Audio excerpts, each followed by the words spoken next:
Hello, everyone. Welcome back to Conscious Experiences with Natasha and Noah. And today we're talking about what can you do when you feel depressed or discontent or just generally stuck in a situation. You just can't get your mind to process what's going on or what to do next in your life because of all the emotions you're feeling. And another thing that I want to touch on is in my experience, this helps if you feel that maybe you're an empath, that you can feel other people's emotions as well.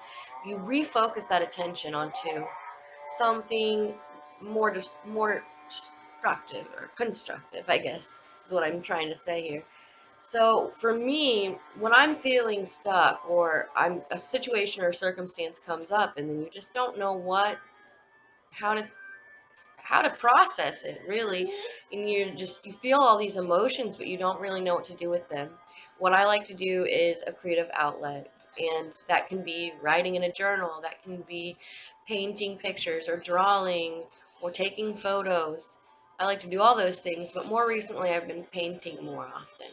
So when I feel stuck or these emotions arise, and the pictures I've painted kind of speak for themselves in how my emotions are in that specific day or in the moment or situation.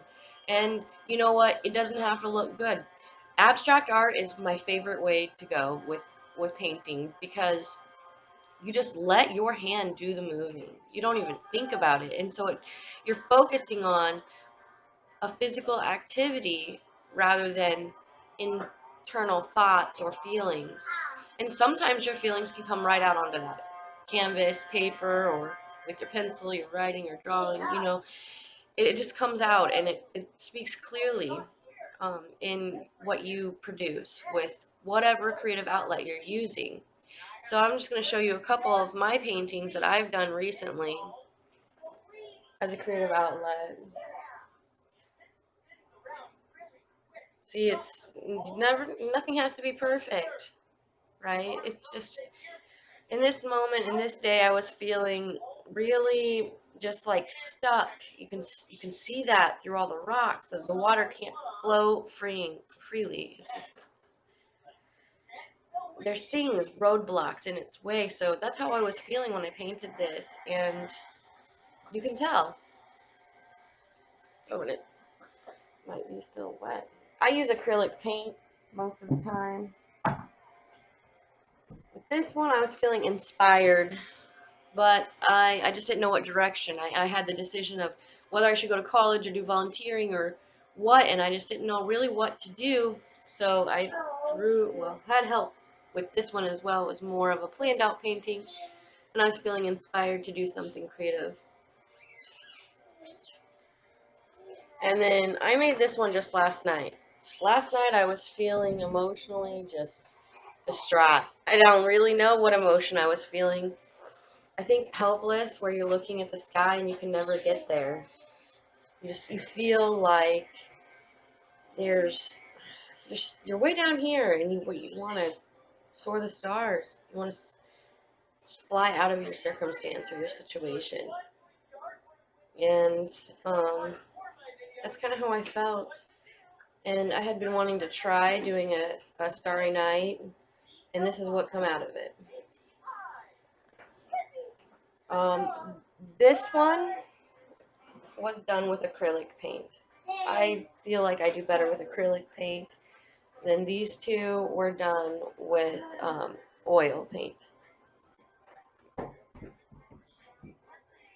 I also draw, but I'm not gonna go look for all my drawings. Most of the time, I throw them away. It's just to help you get unstuck. So after you've completed your creative outlet, really look at it and see what is it speaking to you. What is it saying to you about your circumstance and situation. And if you really look into yourself after you're done with this and those emotions have kind of went through you through your creative outlet, you're able to really sincerely focus on what and sort out what it is that you're going through, or what you need to work on. And so that's what I wanted to share with you today. And I just wanted to give some kind of advice out there, put something out there. If you're feeling stuck or you're depressed or you're just discontent, you're just not even sure what your emotion is that you're going through, try to do a creative outlet. Photography, even if you're setting up toys. I know this sounds silly, it was setting up toys and taking different shots. I mean, once you're in the process, the physical activity that you're choosing to do as a creative outlet, you'll really see how the struggles and the stress just kind of melt away into what you're doing. And then after that, you can stop and refocus once those emotions have kind of went through you, and focus on what it is, the direction you're going to take next on the current circumstance or given struggle or situation that you're in that's making you feel this way. So that's all I have for you today. Thank you again for watching Conscious Experiences with Natasha. Have a great week.